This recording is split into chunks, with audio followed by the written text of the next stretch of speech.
every time I will see him, sabi ko lang lagi sa kanya, please make time for workshops Kasi I always tell actors, acting is a lifestyle of learning. You're just as good as your last work. Correct. And social skills? What? And social skills? The Pod Network Entertainment. Hello and welcome to a new and improved edition of Best 10 Bets. Para lang commercial ng sabon, no? Oo nga. Parang dinagdagan yung ingredient para mas effective. Ako po si Butch Francisco na hindi ho magbabago ang pagmamahal ko sa inyo. At kasama ko si Leo Katigbak na nagbago na dahil sa kanyang kasikatan. Leo Katigbak. Ay, gumagawa ng kwento. Nako, sige ka, pag totoong nagbago ko, baka mamaya isama mo ko doon sa isang listahan na lagi mong ikinukwento pag off camera. Dalawa sila. Oh, ayun. Magiging tatlo na sila. Okay. O sige. Oy. Pero, Nakakahiya naman, may bisita tayong kagalang-galang. ay, oo naman. Ito naman bisita naman natin. Matagal ko na siyang kakilala. Pero hindi ho siya sa ABS-CBN nag-umpisa kasi doon ko siya nakilala. Nag-umpisa ho siya sa UP, tapos sa GMA, tapos sa ABS. He has been teaching acting for 26 years. Oy, parang half your age. He's been teaching acting for film and television for 26 years already. But 16 of those was with Star Magic actually. With Abe. And that's where I knew him. And then even after that, I would always talk to him because he would always attend our screenings for sa GIP Pelikula. Akala ko ba tight? Ha? Akala ko ba tight? We're tight. Okay. He's also the only one authorized to teach the Chabak acting method. And you know, I think a lot of the talents of Star Magic at that time, whether sina Jay Cuenca, sina Coco Martin, sina Charlie Diaz, I think, even sina Joshua, Charlie Dizon pala. What will you do without me? I know. So I think I've heard them do the workshop. Tapos from time to time, kasi yung office ko dun sa Dolphy Theater. So nandun sa bintana. So minsan pag nagwo-workshop, Inip na siya sa intro. alam mo, kung hindi mo kasi ako ini-interrupt, mas mabilis yung intro So it just shows na mas personal ang relationship ko sa ating susunod na guest. Kasi pati yung aking pamangkin, nag-aral rin under him. So without further ado, because Butch keeps badgering me to tighten it, Ryan Carlos. Hello. Yeah, thanks for having me here. Naku, It's good thank to see you you again. for gracing our episode. Actually, hindi. Butch again. Ito isa lang tatanong ko ha. I know your accomplishments, pero of course, hindi natin pwedeng ihiwalay yung the fact na uncle mo, the great Luciano D. Carlos, si Channing Carlos. Siyempre, Inday Bote. Yes. Directed by Channing Carlos. Yung bang karakter ni Maricel Soriano, was that Channing? During that time, siyempre bata pa ako, pero knowing Tatay Channing, ganun talaga siya Yung imomonstra niya sa mga artista niya. Yung minsan, sa Sampaguita, kinikwento niya sa akin, iaarte niya mismo. Para kila Gloria Romero, kila Tita Suani. Okay. Kapag hindi nila makuha, siya mismo yung aarte for them. So ganun ka quirky, ganun ka lively si Tatay Channing. And ang balita ko, may time na hindi siya aalis siya doon sa monitor or doon sa camera kasi pag tumawa siya, matatawa yung mga artista, masisira yung eksena. So ganun siya ka-bubbly, ganun siya ka-lively. And siguro sa tanong mo, I don't know but most probably yes. Ganun siya kasaya. Kaya naman napaka-effective at nung Inday Bote. Yes. Okay. I love that film as well. So start na tayo. Ano ba topic natin? Ito po ang mga artista na sa aming pananaw, over the span of their career, are most improved sa kanilang napiling profesyon. Pwedeng kahit nag-improve after 50 years, ha? Pwede. Sige. Kasi parang sa listahan ko may ganun Matagal-tagal bago nag-improve Number 10, si David Licauco. Si David Licauco kasi, ang tagal lang waiting niyan in the wings. Hindi, until sinuwerte siya dahil na-discover yung chemistry nila ni Barbie Fortesa sa Maria Clara at Ibarra. Sa umpisa, talaga namang sabihin natin ang kanyang performance ay one-note samba. Pero, toward the end of Maria Clara at Ibarra, sumipa. Kasi nagkaroon ng confidence, di ba? So, gumaling na siya. Kaya lang ito, and then early part ng itong Pulang Araw, okay pa rin siya. Sadly, ang problema kasi ng Pulang Araw, I like the show, ha? I follow it. Nagba-backslide na siya. Kasi nga, ang nakikita ko problema sa Pulang Araw, yung pacing. So, medyo mabagal ang pacing. So, direct, you agree with me na pagka mabagal ang pacing, apektado ang performance sa artista? Ako, it depends eh. Like, I haven't seen most of David Licaucos, but dapat mag-workshop siya sa akin. Okay. For, tumawag sa akin yung friend ko na director for maging sino ka man. Ginawa sila eh. Diba? Gumawa sila nun. Sabi ko, yes, of course, I'm very open to teaching him. It's just that during that time, I was still in Star Magic. Yes. Okay, and nasa Sparkle siya. So baka lang, alam mo na, yung Conflict, problema. Otherwise, kung ako tatanungin mo, parang gusto ko talaga siyang i-workshop. Yes. Kasi may potential eh, no? Yes, oo. Tsaka alam mo yung may charm siya. It's just that kailangan talaga, we need to see the character themselves come to life. Diba? Yung, let's say, kunyari, kung action star ka dito, di ba? Ano yung character mo talaga? I don't want to see, parang ganito, I don't want to see Butch in film 1. I want to see the character themselves come to life. And I don't want to see you again, Butch, in film number 2. Kailangan makita ko talaga yung character. Okay, Butch, pakinggan mo yan because that's in preparation for your Viva Max appearance. So I mean, Ryan is already giving you pointers so that it's a different Butch that we will see Yung aking there. Viva Max appearance, no acting please. It's all disrobing. So dapat palang gagawin ko kay Butch sensuality. Yun na nga, Yes. nagsa-sensuality workshop ka ba? Sa totoo lang, I don't want that. Pero si Mr. M, nung panahon na, di ba 16 years ako sa Star Magic, ako lang yung pinagkakatiwalaan niya to do the sensuality workshop. So, sino na sensuality workshop mo?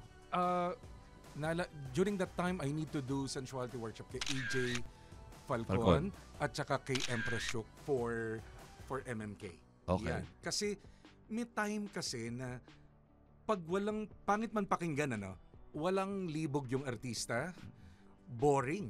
Ang punto ko lang doon is, it's so important na even sa mga pageants on how they tawag dito, prepare themselves. Even sa mga auditions, I always tell, I trained the Binibining Pilipinas, sila Shamsi, sila Lara Igaman? during that time. I always tell them, nung bago sila nanalo, that when you walk down that aisle, you look at your judges and you make love to them. Kasi it shows sa mata. Kasi kita mo na kagad, the camera magnifies you 50 times. Okay. So alam mo kung pag the actors are hedging and being a wimp. Yung ganyan.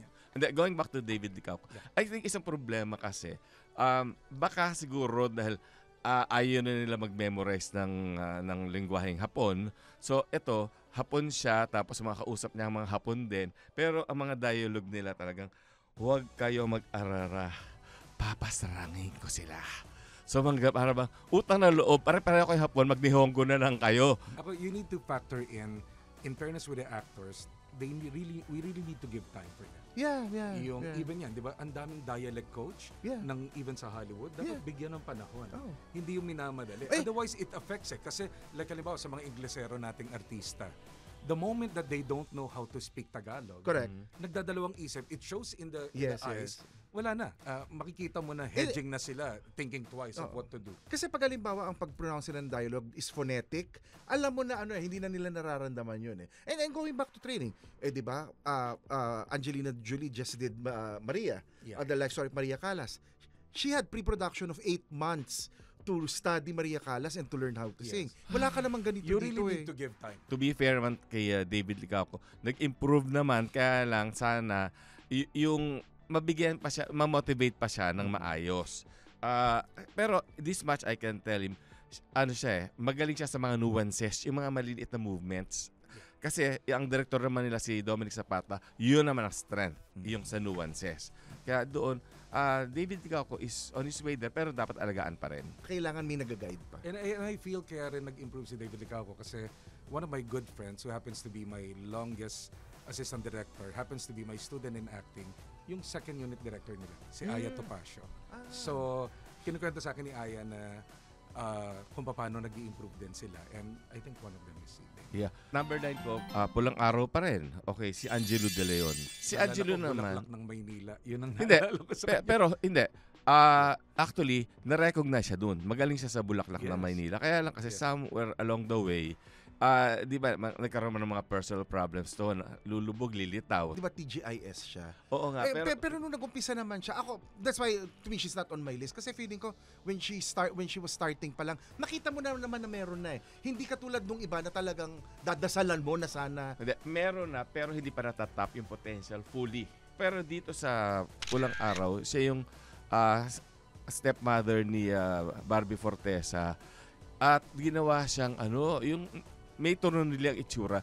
And yan, gustong-gusto ko ang production design ng Pulang Araw compared to Maria Clara at Ibar. Kasi si Edgar Litawan ang kinuha nila dito. Si Egay, di ba? Sa How Can You Go Wrong.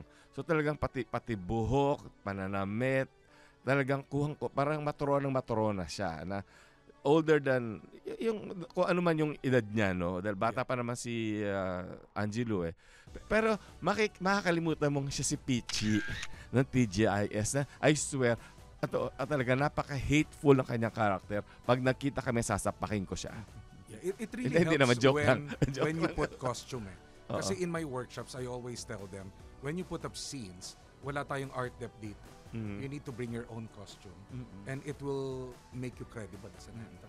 Nagdadamit, may prompts. Okay, joke lang yun na Angelo, alam mo na mahal kita. Pero ibig sabihin talaga, pag naasar ka, kasi personally, mahal ko siya, pero naiinis ako sa kanya eh. So, that's supposed to be a compliment, diba? Number 8, si James Blanco. Ano sila, yung dating cool dudes, si Kogi Domingo, siya, tsaka si Danilo Barrios. Pero, admittedly, ang pinakamagaling sa kanila talaga that time was Kogi Domingo. Kasi talaga dumating si Kogi Domingo, magaling na artista na. But then, may nangyari along the way. Si Danilo Barrios naman parang medyo hindi masyado nagpaka-active.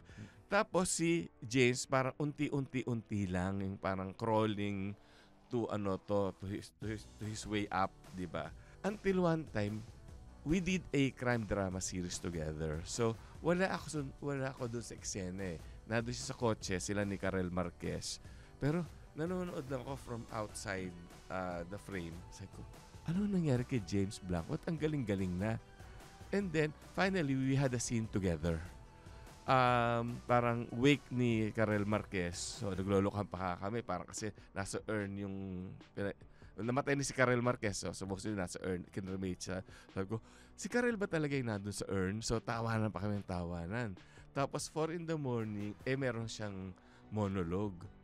Grabe. I was blown away. Ang haba-haba ng monologue niya. He's very teachable eh. Kasi naging artista ko si James Blanco when we revived in TV5 yung Regal Shocker. I was the head writer and I was the alternating director. Kami ni Topeli. Siya yung naging bida ko sa isang episode and inabot kami ng 5:00 kasi with all the effects, hindi pa uso na ng Eddie Garcia. Teachable siya. Ako, ang feeling ko lang sa kanya, kailangan lang niyang mabigyan ng challenging roles para hindi laging yung kaibigan, daddy. Hindi na, ano na siya ngayon. Hindi, ang kagandahan nga sa kanya, kaya nga mabilis improvement niya. Kahit na gumagawa siya ng soap opera, hindi pa niya nakukuha yung soap opera mannerism kasi nakakagawa siya ng mga drama anthology. Yung tapusan, yung halimbawa doon sa Wish Ko Lang na tapos ang kwento, so ibang karakter niya doon. Tapos, let's say, Magpakailanman o MK, so ibang karakter niya doon. So, hindi niya na ikakahon ang kanyang basta ang isang masasabi acting. ko sa kanya, teachable. Very teachable. Yeah. And apparently, you were a very good teacher because gumaling siya talaga. Number 7, Enchong D. Okay, matagal din naman bago sumikat si Enchong, di ba? Parang... Ang experience ko sa kanya nung 2008. Pleasant? In the workshop, yes. Is very pleasant and willing to work. Very generous as an actor. Si Enchong works hard. He will put in the required training and studies and ano. Pero ako feeling ko talaga mas pang-film siya eh. Mas doon lumalabas ang galing niya sa big screen. Kasi depende sa director niya. Kasi pag pelikula, mas natututukan siya ng director. Yes. As opposed to a soap na mas ang priority matapos yung mga eksena. Tama ka dyan. Kasi doon sa Once a Princess, si Loris Gillian ang director niya. Nagulat talaga ako. Sabi ko, ang galing pala itong batang to. Ayun. So actually, For again, Sisters in a Wedding, tumutuwa ako kay Yeah. Enchong doon. Oo. I thought he Yes. was very good there. yeah. So yun naman, bumibilib ako sa kanya. Hindi, tsaka pa-improve. Yun nga lang Yeah. kasi, siguro, sana naman kasi ma-improve din niya kanya social skills. Remember the famous yung Eva Darren? Main event yung kay Eva Darren, maraming side dish. Okay, nandun kami sa mesa sa Manila Hotel.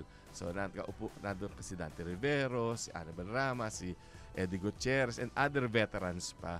So, siyempre, di ba, gumbursa sila. Ang parang ang barkada, si Cedric Juan at saka siya. Yeah. Tapos, siyempre, nakita nila si Dante Rivero. So, pinuntahan nila, nakita nila siya sigaw talagang, yay! Parang, so, tuwa sila sa reunion nila. Matapos yung guluhin yung mesa namin, umalis. Sabi ni Eddie Gutierrez, sino yun? Kasi parang sabi ko, sinabi ko pangalan. Parang, well, of course, si Eddie Gutierrez was such a gentleman na he just kept quiet. Pero makikita mo talaga si reaction niya na parang disappointed siya pa. Mga veterano kaming nandito, hindi ka man lang nagbigay pugay kahit isa sa amin. In a social function, bumunta kasi isang, let's say, like I went to Charo Santos to say hello. Pero, sila naman kahit si Charo lang ang pakay ko, I said hello, good evening, in-acknowledge ko yung buong mesa. Yun ang wala siya. Ako lang, sa akin, Okay. I always tell actors nowadays, it's important sa akin kasi yung discipline ng mga artista. Kasi I didn't encounter that kay Enchong, though that was way before nung nag-start pa siya. Kasi bago pa lang. But other than that, I always tell actors nowadays, do not be entitled. Huwag mong dadaanan yung mga artista. The most important for me is respect and yung being grateful in this industry na hindi naman yung showbiz na babati ka pero at least you acknowledge. Ito, attach ako dito. Sa number 6 ko, si Shaina Magdayaw. Bata pa lang, may makikita ka potential, but again, ito yung waiting to be tapped. Yung potential, lumabas talaga dun sa tagpuan. Diba? Tapos in every, para she could do no wrong now at this point of her career, diba? Number 5 ko, Catherine Bernardo and Nadine Lustre. Para silang ang tinahak nilang landas, para kay Nora Vilma. Hindi naman magaling sa umpisa, di ba? It took them time para madiscover nila sarili nila. Okay, Vilma, of course, child star, magaling na. Kaya lang kasi, na-sidetrack siya ng, naggumawa siya ng mga teeny bopper films. So, masisira ka talaga dun. Ang experience ko with Catherine was Okay. 5 silang babae nung 2010, 2011. Okay. Ang sabi lang ni Mr. M, can you do workshop for the 5? Aha. And I need a very quick assessment kung sino ang pwede mag-lead. Ang nag-top doon si Julia Montes at saka siya. And then eventually, they became the Mara Clara. Tapos nag-one-on-one ako kay Catherine. And gustong-gusto ko yung sa Hello, Love, Goodbye niya. I think ito yung turning point ng career niya. Yes. Si Nora, ang turning point ng career niya was 3 taong walang Diyos. Si Yes. Vilma was Burlesque Queen. Yes. So, pero itong si Nadine at saka si Catherine, sabay sila talaga na gumaling. Pero it took them siguro maybe half a decade bago sila natawag ng mga accomplished actresses. Oo. Pero, yun nga, nagkaroon ng malaking improvement. Number 4, medyo mahaba-haba rin kwento to. Jeneline Mercado. Jeneline actually built in ito yung di ba yung pag artista ka dapat may pinaghuhugutan ka. Ang lalim ng paghuhugutan nito kasi battered child. Pinaplantsa ang likod, pinapaso ng sigarilyo.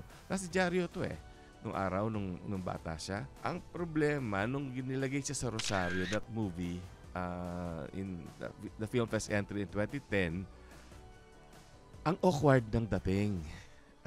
In fact, I was a judge sa Film Fest that time. So, pinapanood ko, sabi ko, 20 minutes into the film, sabi ko, is it me or is it the film? So, sigawan natin judges, it's the film.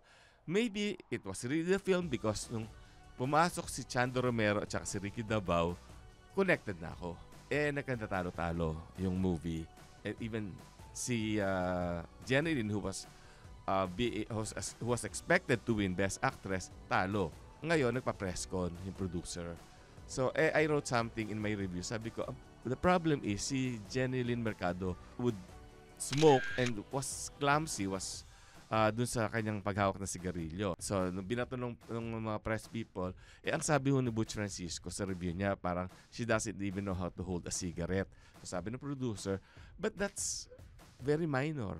So, di bumalik sa akin yung mga yung mga reporter. Sabi ng producer, minor lang daw yun. Sabihin mo sa producer, basic yun. Di ba totoo naman? Yeah, yung handling of props. Yeah. Is this ito yung film sa Rosario naalala ko, napansin ko rin 'yon. That time yung pahawak sa Yossi. Yeah. Ano yun characterization yan Pero sa akin, isn't that the purview of the director? I mean, you're you are the author of the film for intents and purposes So even details like that, like in the same way that when it's Marilu Diaz-Abaya, papakialaman niya ultimo kung paano gagalaw and whatever. You can leave your actors to do their own scene if, for example, they're very, very accomplished. But if, for example, you have younger actors, that requires the director's more active hand. Okay, I think it's a collaboration between the actor and the director. Kasi dapat the director should be, di ba? I agree. I agree it's a collaboration. But at the end of the day, it's the director who's the author. He's the one who has to make sure Actually, I didn't want to bring this up, but you brought it up anyway. So, actually, after that, pinatawag ako sa executive office sa management. At tinanong bakit nga natalo si Jenny Mercado because she was being groomed. So, in-explain ko. Tapos sabi ni Wilma Galvante, sige magpapangalan na ako, sabi niya, alam mo totoo, si Jenny Lynn magaling na artista kapag magaling ang direktor. Parents, this is your cheat code to understanding your gamer kid. This is Keri Kita, Guide for Non-Gamer Parents. I'm Ray. And I'm Joey. Hardcore gamers, hardcore parents. Let's learn from each other. Dito, Keri Kita.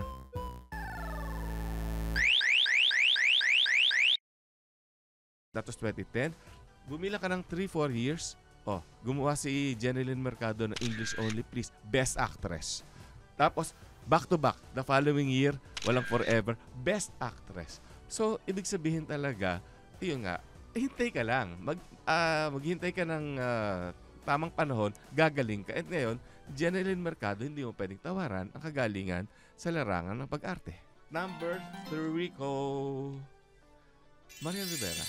Yung first film niya, I think, if that's a first film sa akin, yung Pamahiin. That's my first film sa Regal na nag-box office. Silang dalawa ni Dennis Trillo, Paolo Contis, and Ia Villana. Nandun na, pero kailangan pang hasain, di ba? That time is, that time, alam mo yung napaka-teachable niya, napaka-open niya, napaka-vulnerable niya. Kaya kahit multo siya doon, kahit anong ipagawa ko sa kanya, gagawin niya. Mga follow-up films din niya, parang hindi rin ganun ka-challenging.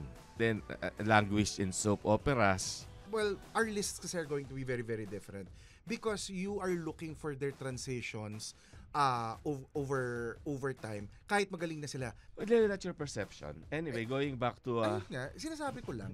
Okay, going back to Marian, 2023 Metro Film Fest, dun sa Rewind, nagalingan ako. Yes, magaling siya doon. Sabi ko parang, magaling simple, di ba? Very good. Ang simple. It's very organic, di ba? You really can relate. Yeah. And you really can relate kahit na sa nuances niya na you can feel the pain. Ito ngayon. Pero finally, dito sa Balota, ayun, nakuha na niya. Best Actress na siya. So, sa akin, malaking improvement talaga yon. So, talagang the new and improved Marian Rivera na siya. Number 2, Romnick Sarmenta. Magaling nung bata kasi siya si Piping ng Gulong ng Palad, si Marcelino Panivino. Kaya lang, siyempre, nung naging teen star siya, ano mo naman asahan mo sa Seiko Films, siyempre, lahat ng basurang pelikula, itinambak sa kanya. Paano mo naman iangat ang iyong sarili sa isang pelikula, ang pangalan ay si Pardina at ang mga Duwende. Diba? So, but then, nag-stage play. Matalino Yes. Nag-stage play na doon.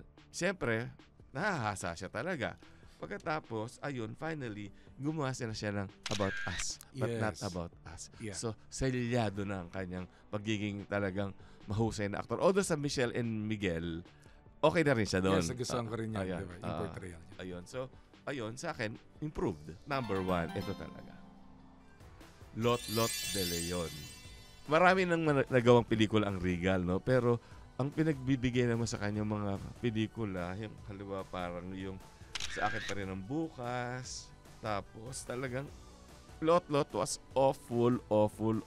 Kasi panoorin nyo sa YouTube, baka kahit siya, nangingilabot siya. Kasi, ano ba naman yung role? Halimbawa, meron siyang, probinsyana siya na nagpapanggap na Sobel Ayala.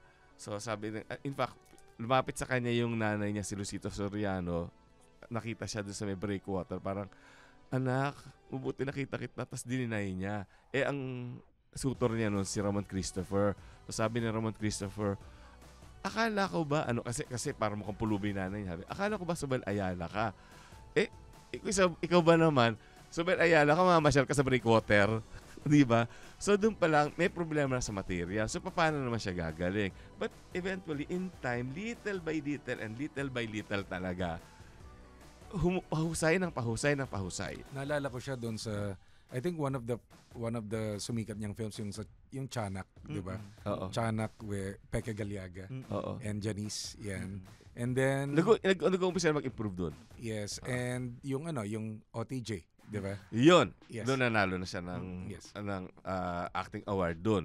Yeah. So tapos sa Lavender Fields, kahit na let's say namatay siya, yung mga eksena niya, talagang wala kayo tatapos sa lahat ng mga eksena ginawa niya. So sa akin, ang talagang the most improved ay si Lotlot de Leon at my number 1. So, Leo? I respected your choice, so I hope you give me the same courtesy. Parang hindi rin mo naman na-respect.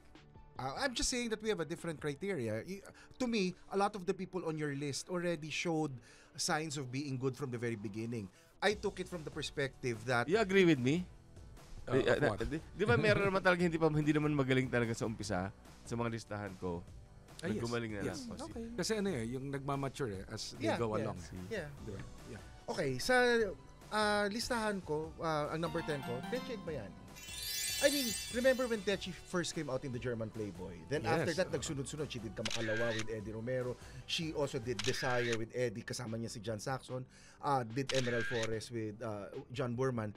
But the tough part there, you would think that with all of those breaks na halos magkakasunod, should be able to pull it off. I remember there was even a sitcom na siya yung poste, kakalog-kalog, aalog-alog, which Mr. M was directing.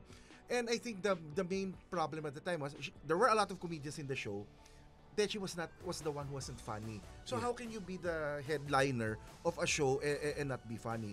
Then I think her career became a little bit more sporadic over time. But if you look at her more recent appearances, and probably it's because of age na rin and maturity, she has come into a comfortable level of portraying those roles. Hindi katulad nung dati na, ako I have to admit, papanoorin ko siya, ang ganda-ganda ni Techi, pero may delivery siya talaga ng dialogue na it's cringeworthy eh. Yes. Kasi very distinct yung boses niya. Yes. Na alam mong Techi Agbayani yun. Correct. Yung character buong buo and sa voice acting pa lang, alam mo na. Though through the years, 'di ba, the earlier years, marami na siyang mga Hollywood films din na ginawa. Correct. Kaya I think nakatulong 'yun doon sa paghulma ng pagiging mas mahusay niya. Correct. My number 9, Marco Gumabaw. Si Marco, guwapo and everything. And then, he was getting into roles in the movies and in TV programs that I guess played to his appearance. But I think personally, his shortcoming as an actor became more apparent when his brother came out. Because nung lumabas si Paolo, parang magaling agad. Parang they were like polar opposites in terms of acting. So tapos pasok mo pa si Michelle. So I think yun yung naging problema. Nakita yung shortcomings niya. But I think because of that, he also started challenging himself because his succeeding appearances, whether it was with Sharon Cuneta and whatever, while it was not a dramatic improvement on the acting, it was a consistent improvement. So kumbaga, nandun na siya sa trajectory na ganun. He did workshops for me 2018, ganyan, 2017 and 18. Talagang bagong-bago pa lang siya. And pinapasok pa lang siya nila Mr. M sa soap opera. Yes. Yung ganun. And yes, I agree with you kasi eventually nag-mature siya. Napanood ko siya dun sa kay Ann Curtis in Just Strangers. Yeah. And eye candy kasi siya. Kapag nakita mo eh. Kaya correct. every time I will see him, sabi ko lang lagi sa kanya, please make time for workshops Kasi I always tell actors, acting is a lifestyle of learning. You're just as good as your last work. Correct. And social skills? What? And social skills? Okay, I think that's something that we have to add to the Okay. My number 8 is on your list, David Licauco. Now, yung si David Licauco, what was interesting for me was, I really watched, Maria Clara was one of the shows na talaga binuo ko from beginning to end. So, and to me, that is an example that as the show was progressing, you were seeing on screen his transition from being like a wooden actor to somebody who actually had more nuance and had more by the end of the series, sabi ko, ay, mukhang kakayanin na niya mag either second or mag lead just given the right material. Nung una parang ang feeling ko, parang ay Diyos ko, good luck talaga dito sa artista na to. So, I was pleasantly surprised and very happy to see that progression. Number 7, Dieter Ocampo. You have to admit, when the Hunk started, may Piolo Pascual ka, may Jericho Rosales ka, may Bernard Palanca ka, pagkatapos kahit si Amir. Hindi nga. No, when they were starting, my feeling was, ngayon. Wala naman sa lista ko si Amir. Ang sinasabi ko, when they were starting, kay Dieter ka talaga medyo mas mag-worry acting-wise. Hindi naman yun yung role ng Hanks. Diba? They were singing, they were dancing, they were performing, they were hosting. That was a different thing. But to me, when he did na yung Nasaan Ka Man, written by Ricky Lee and directed by Cholo Laurel, sabi ko, teka, sandali. Nag-iba na si dito. Kasi sumabay siya kay Jericho doon eh. Before, I always felt na tapatan mo siya ng magaling na artista, mahihirapan siya. And then, he opted to play the villain. Ni-rate kasi Claudine. Meron akong, nag-artista ko yan, 2007. Sobrang challenging yung binigay ko sa kanyang role.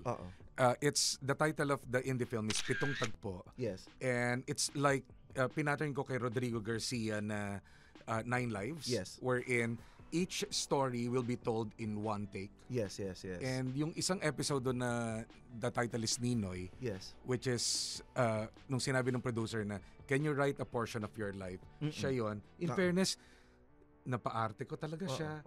You just need to give diet time. Kasi nagpe-prepare naman talaga siya. Correct. And just recently, but diba, sometimes kasi it's really harder for other actors. I mean, you give Jericho the same, he'll probably do it quicker eh. But there are others na for whatever, maybe limitations and whatever. You need to understand, may kanya-kanya kasi silang pacing, correct, diba? Correct. May kanya-kanya silang yung composition, kung paano mag-adapt and at the same time how to prepare. Yes. But yes, I agree with you. Through time. Yes. Kasi coming from Soltera, kung naalala mo, yes, diba, with yung kay Direk Cherry and kay Maria. Kinikwento sa akin kasi nag-artista ko si Maria sa Florinda. At kinikwento niya sa akin yung mga sampalan nila, kung paano tinutulungan niya mag-prepare si Diet during that time. Alam mo, I have to give that to Maricel also because I've interviewed her several times sa pelikula. And pag kinukwento niya how she works with the younger actors, giving them tips and giving them suggestions, bibilib ka rin eh. Kasi it's also, you also don't hear a lot of stories on the graciousness of actors in helping their co-actors. Yeah. So I remember yung sa inagaw mo ang lahat sa akin. Yes. 'Di ba? Grabe yung ni Snooki, away nila ni Snooki. Tapos talagang sinasabi ni Maricel, kung kailangan mo ko sampalin. Yung parang kumbaga, yung sa kanya, hindi. Ito yung ibibigay ko. Ibigay mo rin yan. Huwag mo alalahanin na masasaktan ako or whatever. So ako natutuwa ako pag napakapakinig ko ng ganung kwento. Ang number 6, hindi ko na magiging reaction ni Butch dito eh. Si Chris Aquino. Ito na yung reaction ko. No. I mean, si Chris Aquino naman talaga. Tumutulo na. Hindi, okay. This is the running joke before. Chris Aquino had fewer facial reactions than Kokey. That was really the because yes, she was box office and whatnot, but really there was not much range in her frightened, sad, happy or whatever look. But I guess being directed by the likes of mga Chito Ronyo, you would get to see na, okay, kahit nasabi mo sa feng shui, hindi pa, pero nakikita mo na, teka sandali, lumalayo na talaga yung mga Pido Dida o yung mga Carlo J. Caparas. But I think her most improved role was when she did Etiquette for Mistresses. And she would have scenes with Sina Claudine and with the others. I'm not saying that she was at par with Sina Claudine, but certainly Chris had gone a long way from her start in her early movies with Regal to her role in something like Etiquette for Mistresses. So yung sa akin, it was a long journey. But to me, at least kahit paano nag-improve na siya. Kasi may mga hindi nag-i-improve na hindi ko naman sasabihin na dito sa listahan to. Number 5, Gloria Diaz. Si Gloria, she started pinakamagandang hayop sa balat ng lupa. Di ba? Tapos even ganito kami noon of Eddie Romero. There is a certain pagkahamon in how she was acting before. But she continued acting, doing projects and whatnot. Pero like for example, when you suddenly see her in movies like Kasalo, where she's opposite Ariel Ureta and whatever, she's become comfortable. Maybe her range may not be the widest, but within the range, she's actually improved and settled, and it comes across natural. Yeah. I don't know how you feel about her acting in the movie Mayari, pero ang feeling ko, it was a complicated role, and maybe another actress might have brought a different dramatic dimension to it. But I think Gloria did well, given the demands of the role on her. What do you think, Direk? Yeah, napanood ko rin siya doon sa Malyari. Oo. Yeah, and of course, 'di ba, the classic yung pinakamagandang hayop. Yes. sa lupa. Naging estudyante ko yung anak niya, si Isabel? Si Isabel Daza. And naalala ko lang during that time sabi niya, "Thank you, Direk, for telling me my flaws kasi lahat talaga they're praising me. No one is critiquing me." Yes, sabi ko, "Of course I will not. You will be ruined by praise." Yes, sabi yes. kong ganon. But of course, yeah, I agree with you na she improved. My number 4, Eddie Gutierrez. For the life of it, for the longest time, to me, Eddie has always been a wooden actor. But I saw him in the different light when he was directed by Carlitos in Ikaw Pa Lang Ang Minahal. Yes. Parang feeling ko, sabi ko, after all these years, now I see the actor in Eddie. And that was a difficult and complicated role. And then, di ba, ang mga eksena nila ni Maricel, hindi mo naman nararamdaman na nahuhuli siya kay Maricel. Kasi si Maricel, magaling, pero she will not underact para umangat ka. She will be at her A game. And I think Eddie playing the father and with Charito pa din, in a complicated role, I thought he did a very, very good job. Very much in character siya doon. Oo. Kung si Annabel Rama nga, gumaling din I mean, compared nung araw din she was playing Adam and Eve, tapos yung second movie niya, ang leading man niya si Christopher De Leon, dahil hindi siya makapag-dialogue, ginawa siyang pipe. Pero nung gumawa ng Monster Mom, meron siya comedic timing. Isipin mo, ultimo si Annabel Rama, gumaling. I think over time, mag-aano na rin yan. Confidence, maturity comes into play. My number 3, Edu Manzano. Si Edu, nung kumatatandaan mo, di ba, yung alaga, yun yung kasama niya si Christian Espiritu. Di ba ang tinawag doon ni Laga? Tapos, kasi nag-bomb sa box office. At saka yung acting naman talaga ni Edu noon, ibang, pag pinanood mo rin talaga, parang I think he was given the role because he was the husband of Vilma Santos. I mean, parang yun yung ano nun, and he did Romansa. Parang hindi pa. Nagliligawan pala. 1980 yun So I think diba 1980 sila kinasal. Then Romansa was opposite Vilma Santos. But all of a sudden, he was also taken by Mike De Leon in Hindi Na Lahahati Ang Langit. And where he played the husband of Lorna. Yeah. And then of Dina. And then nung pala, sorry. Hindi. Si Boy at si Lorna ang magkapatid.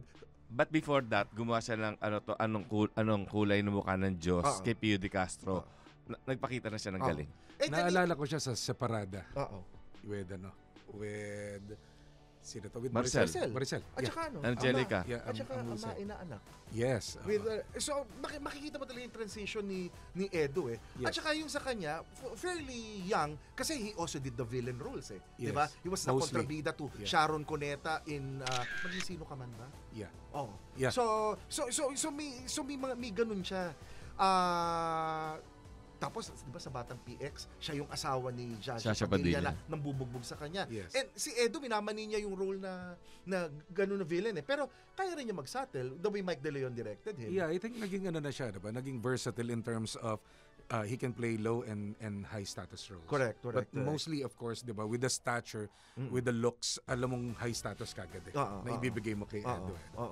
But in character siya, yes. Correct. Number 2 po, si Osang. Rosana Roses.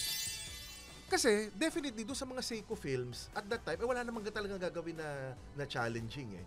But then, you suddenly saw na, ay teka, she's different from a lot of the rest when she was already being directed by Chito Ronyo and directed by Carlitos Sigion Reyna. Yes, naalala ko kasi. Celia, and di ba, Yes. La Vida Rosa, and Ligaya. Makikita mo talaga, ay teka, sandali. Ano to, a lot of the actresses, it's easy to take off their clothes. But this one, she does have something. I think that what she brings really to the helped table. her is yung wala siya talagang inhibitions, di ba? Yes. What you see is what you get. Talagang sasabihin niya. Correct. Kasi I remember, sinama ko ni Ricky Lee sa last shooting day ng Kurachang Babaeng Walang Pahinga. Oo, Talaga siya? Oo. Sasabihin niya, in front of us, I was writer then, sabi niya, gusto niyo makita, Tito Ricky, yung frontal ko? Okay, paki-rewind nga yung VHS. May ganun siya. So, walang inhibitions. So, Nakita mo nga. doon lang sa VHS. Na ang number 1 ko, John Estrada. I remember, the kwento dyan, nung ginagawa ang Palibhasa Lalaki. Parang, kasi di ba ang manager niya si Tito Douglas. Yes. Everybody wanted to give up on John because he didn't have acting timing, he didn't have comedy timing. Pero it was being produced by Regal. And ano naman maganda yung barkada nila eh. Pero everybody was saying, kailan pa kaya gagaling si John? Tapos sabi ang lagi ko natatandaan na sinasabi nila, sabi daw ni Tito Douglas, meron yan, tiyagain mo lang. Sabi, Tito Douglas, bakit ikaw lang nakakakita? Walang ibang nakakakita. But lo and behold, give it what, he can do drama, he can do comedy.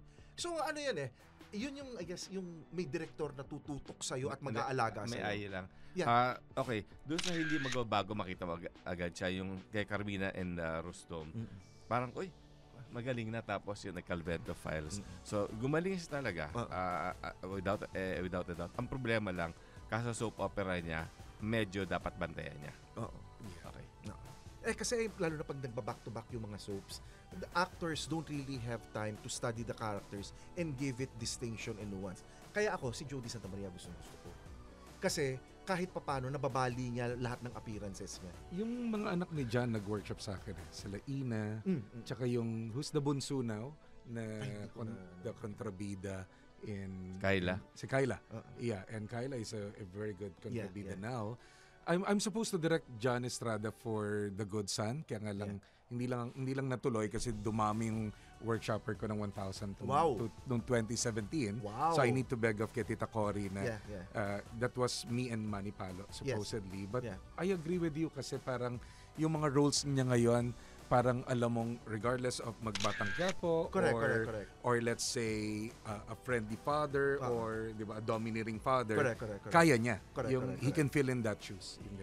At saka kasi isipin mo, kahit paano, si Goma may timing na nun gumaling na si Goma. Pero si Joey Marquez had the knack for comedy and drama early on. Tapos kasama pa niya sa Palibhasa si Tita Glo, pagkatapos si Cynthia Padag, tapos si Ami, kahit si Carmina nung bata meron na So talagang parang ninervyusin ka talaga kay John. But it was an ensemble. And through history, makikita mo talaga that comedians can be really good dramatic actors. Correct, yes. Diba? Tito Dolphy. Yes. Tito Eddie Garcia. Yes. Direct, sa tingin mo ba, ilang workshop ang kailangan namin ni Leo?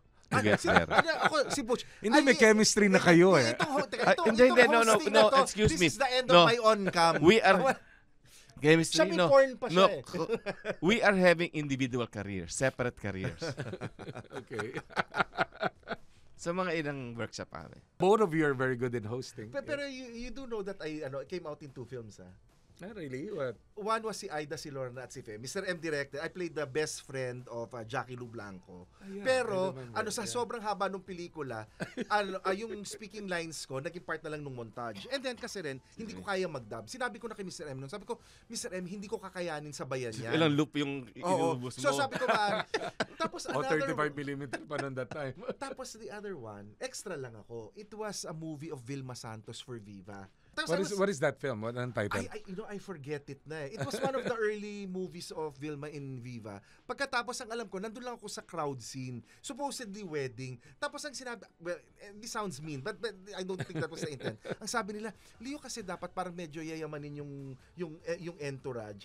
Isasama ka namin, tapos namin sa medyo harap para pasok ka dun sa description na ang tanong ko sa inyong dalawa, paano kayo nagpe-prepare for the role? Acting? Yes, acting. How do you prepare? Memorize. Ako muna, kailangan ko muna, I have to put to heart yung dialogue. Okay.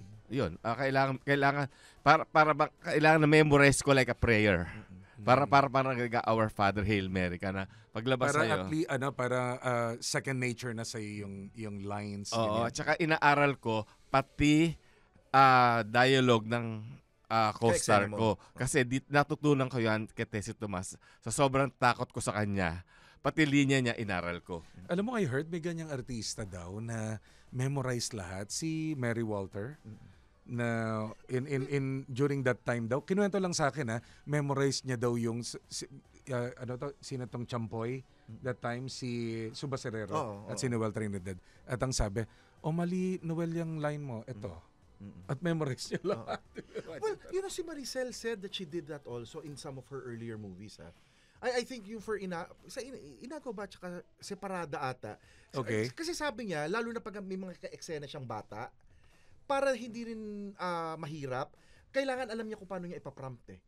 So, i-memorize niya yung dialogue ng mga ka-eksena niya. Kasi Okay. aminin na natin, may mga artista, memorize yung huling word lang nung nung ka-eksena niya. Tama. Tapos siya mag-uumpisa. Tama. Maraming Alam mo, ganon. lagi ko sinasabi sa mga artista ngayon, katangahan yon yung i-highlight mo lang yung line Iyo. mo at paano kapag nagbago yung Correct. co-actor mo. Correct. It's important that you or have to have that listening skill. Or Improvisational. maldito yung ka-eksena mo.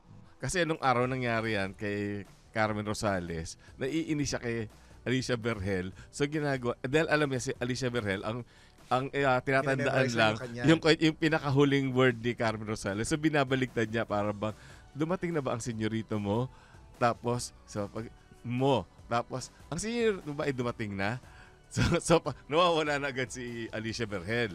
So doon natuto si Alicia Berhel. Ako, I doon. always tell At gumaling actors siya. now, yes, acting is not always with the lines, but it is with the lines. With the Kasi heart. it's acting is not about the lines, it's all about getting what you want. I always tell actors, it's objectives are more important than emotions. Kasi kapag inisip mo kagad yung emosyon, you're choking the actor. Yes. Kapag kunyari, iyak pa, tawa pa. No, explain mo sa kanila like what I do. I always explain to them, what do you think is your objective in the scene? Let's say, kunyari, artista kayong dalawa ni Leo, and then, ang objective mo kay Leo is to get you to love me again. Let's say, kunyari, ganyan. Kakargahan natin yon para mas yung may puso ang sinasabi mo. Ano yon? Who in your life do you need to get that from? It could be from your mom. It could be from your ex. It Or could be from... my pet cat. Yes. Kasi kung mahilig ka talaga sa pet. Kagaya dati, naalala ko, What tinuturo- buttons to push? Yes, what's button to push. And at the same time, objectives karga, which is self-endowment ng experiences mo. And then, make it hot. Meaning, what happened between you and your ex, your Yes. mom. And yet, magkakaroon ngayon ng feeling yun. Magiging organic. Kasi magiging totoo ka. The more you will become spontaneous. Oh. Yung ganun. So, it's important na hindi iniisip ng artista yung emosyon at yung linya lang. And yet, sabi ko sa kanila, kapag hindi mo memorize ang script, babalik kita sa grade 2. Kasi hindi ko na problema yan. Correct. So, there are ways on how to memorize the script. But the most important thing is, huwag kang aarte nang hindi mo nararamdaman. Bottom line. Kasi huling-huli ka ng camera Lalo na, di ba, that's a reason why sinasabi ng mga directors, 50% of our job is done if the actors are very good. Ate, totoo yan. Kasi nagkaroon ako isang very brief parang fight scene lang naman. So, inisip ko na lang. Fight scene Nung ka? Wow. pinagkakakalmut ako ng kuting ko. Yun. So, nag-work. Wow. Ano yan? Para hindi kita anong klaseng fight scene yan? Parang Wala, lumilipad, habol- tumatadyak. Habulan lang naman. Okay. Oh wait, I think we've both given our list, but I wanted to ask Direk Ryan, sa'yo, as a director, as a teaching acting coach, as a teacher, a couple of names now for you are the most improved from maybe the time that you met them or the time that you saw them to maybe their latest performance. Now, maybe not on our list, or if you feel strongly about it, Yeah, it's on our list. siguro yung what I can share lang is for those actors na naturuan ko. No? Yeah. Yeah, at the top of my head is si Joshua Garcia. Joshua Garcia, Coming from Kasi PBB teens. after ng PBB niya, Oo. pinag-workshop siya sa akin. Yes. And makikita mo talaga dong, nahasa ko talaga siya na sinabi ko talaga sa kanya, anak, bawal ang tamad ha, kailangan mag-rehearse, etc. Even up to, nung nakita ko siya kasi I was in Canada, tapos nasa Italy yata sila, yung sa Unbreak My Heart. Yes. Talagang nag-message siya sa akin para sabihin, Direk, can we do FaceTime kahit nasa Canada ka? Can you help me with my characterization? So imagine mo, Butch and Leo, nandun kami, 1 hour kami habang yung production naglalakaran, inaaral namin yung character for 1 hour. Yeah. So ganun siya kaseryoso. Yes. So ang tingin kong naging improvement ni Joshua Garcia is yung sipag. Yeah. Yung hindi mo na siya kailangang sabihan kasi yung sipag niya na humusay siya. Pangalawa is si Julia Barreto. Yeah. Kasi nung 2013, sinabi lang sa akin ni Mr. M ng alagaan mo to, turuan mo kasi in a year's time social skills. In a year's time, sabi niya, in a year's time sisikat yan. Ganyan. So, nagpupunta lang siya, nagsisit-in lang siya sa masterclass. That was the time na pinipare siya kay Inigo Pascual. Yes, and then yes, I saw recently yung Expensive Candy. So makikita mo doon yung nuances, 'di ba? Nag-improve. And lastly, which is really came from scratch is si Christian Bables. Kasi Christian Bables came from my tutelage, Yes, 'di ba? yes. Script writing students ko sa Lasal. Sabi ko lang sa kanya, anak, gwapo ka, you want to do workshop? Tapos nag-audit siya ng class ko kay Catherine Bernardo. Yes. Tapos pumunta sa workshops. And then makikita mo through the years doon sa Die Beautiful hanggang sa niya, nag-i-improve. Why? Kasi I always tell them, your gauge is regardless of sometimes, 'di ba? Pag sumikat ka na, may pera ka na, may fame ka na, the least of your concern is to go back to training. Yeah. Direct, last question ko na lang. Meron ka bang isang workshopper na 25 years mo nang winner-workshop, walang nangyari? Yung totoo. Yes. At initials lang. Parang ako kasi Butch, I always believe in the students. Hindi ako naniniwalang may bobong artista. Alam mo 'yon? Merong tamad na artista. May tamad na artista, may attitude na artista. Kaya I always tell them, alam mo, personality has the power to open doors, but character will keep them open. Balik ka lang sa workshop, mag-aral ka lang. Kasi may mga tamad talaga. Once fame and money nandun na sila, come in, nag-iiba. It really goes to their head. And I'm seeing actors who come and go. So, kasi meron nga. Yes and no. Yeah. Kung ganito, let me tweak the Kasi question. I think yung sagot diyan is yung first things first, anong priority mo? Yeah. Para bang you're being jack of all trades, master of none. Yung ganyan. Correct. Pero hindi, yung sa akin, okay, let me think the question. Kasi I also believe that luck plays a major role there. Of You may course. be the most talented, but if you miss the window for the breaks and whatever, You're at the right place at the right time. correct. Yeah. But, so of the people that that have you've trained or you've coached, sino ang pinaka may missed opportunity? Yung alam mo ang galing-galing pero for whatever reason, maybe personal or whatever, parang this would have been their window to succeed, but nawala na, so hindi na rin siya makabalik. Kasi parang off the top of my head, remember when sina G. Romano were appearing in and everybody was raving about them. Or si Lester Liansang. Yun, di ba? Yeah. The moment na kaya lang madidiskaril sa ganito, ang galing-galing nila pero wala na. Paano pa sila babalik? Hindi ko maalala, Leo. Unless siguro ma-remind sa akin yung artista. Yeah. But it's really priority. Yeah. 'Di ba? It's Yeah. really priority, like bumabalik at bumabalik sila kapag kunyaring sinasabi ko sa kanilang, why not usayan mo na sa training kasi babalik ka rin sa akin kapag pinapagalitan ka na ng direktor mo. Yeah. Okay? Like halimbawa, ayun, may naalala akong isa. Like Natawagin natin sa pangalang. Hina-hot seat mo naman sobra. siya. Pero basta ito, lumabas siya sa pinag-workshop sa akin. I think isa sa mga Boy, girl.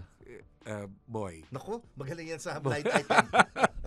Boy na pinag-workshop siya sa akin para sa isang soap. Tapos sabi ko, sige mag-workshop ka. The more work you have, the more training you should get. Kaya lang, Wala.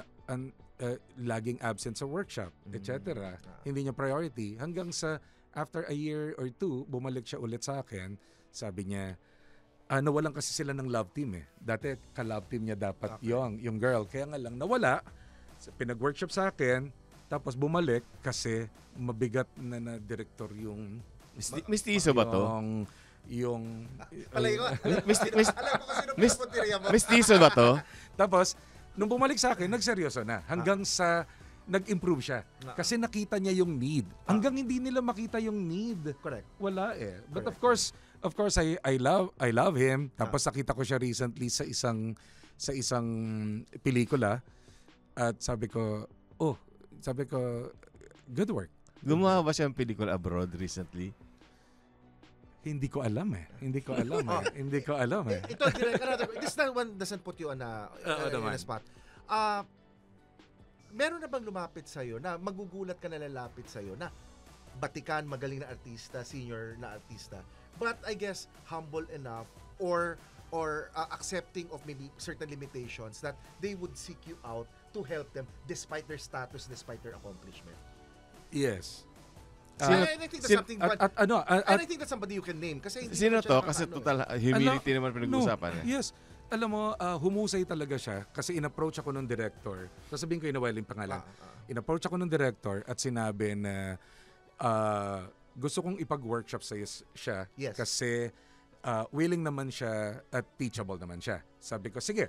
Sabi ko, ganon. Tapos, sabi ko, this is a one-on-one, This is a one-on-one. Tapos, mabait siya. That time... Boy, girl? Boy. Pero medyo may middle age, may pangalan na. Tapos sabi ko sa kanya, nag-workshop siya sa akin ng una muna, ang binigay lang sa akin 1 session. Yes. Yung ganyan. Tapos siyempre, of course, that's a one-on-one. Tapos that time, nakakatawa lang kasi he's really a good friend. Tinawaran niya pa. Basta pinatawaran niya ako. So it's okay. Ganyan. Tapos mamaya konti. Tapos after that, may ex-deal. Pero alam mo, sabi ko sa kanya, kailangan kong tanggalin yung pagiging action star mo. Sabi kong gano'n. Kailangan kong tanggalin yung pagiging action star mo. Tapos, I need to make you vulnerable and to win your objective. Alam mo, nung first session namin, naka 6 hours kami. Wow. Kasi may nilalabasan na siya. I'll tell you the name. After that, tawan-tawa lang ako kasi first session pa lang namin, binayaran niya na kagad ako. Sorry, Direk, hindi na kita tatawagan kasi talagang naging organic siya. Initial muna. ML. Mark Lapid? Yes. Si Gov ang tawag ko sa kanya. Alam mo, after the workshop namin, series ng workshop namin for Provinciano and all that, nagkaroon siya ng MMK, tumagal siya sa pero willing siya to really work. Kasi naging workshopper ko rin si Tanya, yung asawa niya. Garcia. Talagang every now and then sa Provinciano, kahit na loose pages lang, ipo-forward niya sa akin ang script niya. Direct, can you help me identify the objectives at kung sinong karga ko dito? Ganon siya ka-studios. Kaya I'm so proud of Mark Lapid. And with that, maraming salamat. Kita mo has nahulaan ko agad, no? Oo nga, nabalik ka sa blind item. But this has really been a very interesting and enlightening episode with the additional insights of Direk Ryan. Sige. Who is now also with Channel 5. Yeah, with MQ. With MQ. Media So parang dinaanan niya yung lahat ng channel. Maraming artista ang matututo pa sa kanyang kayang ibahagi sa kanila. At sana marami kayong natutunan sa aming programa ngayong sa pagkakataon ito, hindi ko pwede sabing umaga, hapon, gabi because or anytime kayong nanonood, maraming salamat at sana, Leo, wag kang magbago. Maraming nagbago dito for the better, pero sana ikaw manatili kang ganyan pa rin ang ugali mo. Ayaw mo ko magbago for the better? Kasi lagi mo sinasabi, may kakulangan ako eh. Wala akong sinabi ko may kakulangan ka. Nasabi ko lang lagi ka mean sa akin. Oy? And then with that, it was really such an honor and thank you for taking you. time. I hope you maraming also salamat. enjoyed. Yes, of course. Diba? Naaaliw ako sa inyong dalawa. I wish you had more time. Sana in the future makasama ka ulit namin. Yes, of course. Yeah. I'm always open for invitation and maraming salamat. Ang dami ko rin natutunan sa inyo. Sa mga yung mga stories nyo sa about the Naku, lalo na siya. Marami ang alam na na mga tagot na story. Parang wala namang kakwenta-kwenta ginagawa namin dito. Hindi naman. I looked up to you as a host. Demure. Ito ang husay din na host ni Liliu. Sino Thank you. sa husay? Paano kaya? Ikaw talaga, putting people in the past. So, competitive. With that, thank you, Direk Ryan. Ryan Carlos. It was such a fun episode. Yes. I am Leo Katigbak. And I'm Butch Francisco. Till our next episode dito sa Best 10 Bets. The opinions of podcast creators, hosts, and guests are not necessarily reflective of the official stance of the Pod Network Entertainment, its hosts, or other network programs. The content created by the people behind the podcast is personal and not meant to harm any religion, ethnicity, group, organization, company, or individual.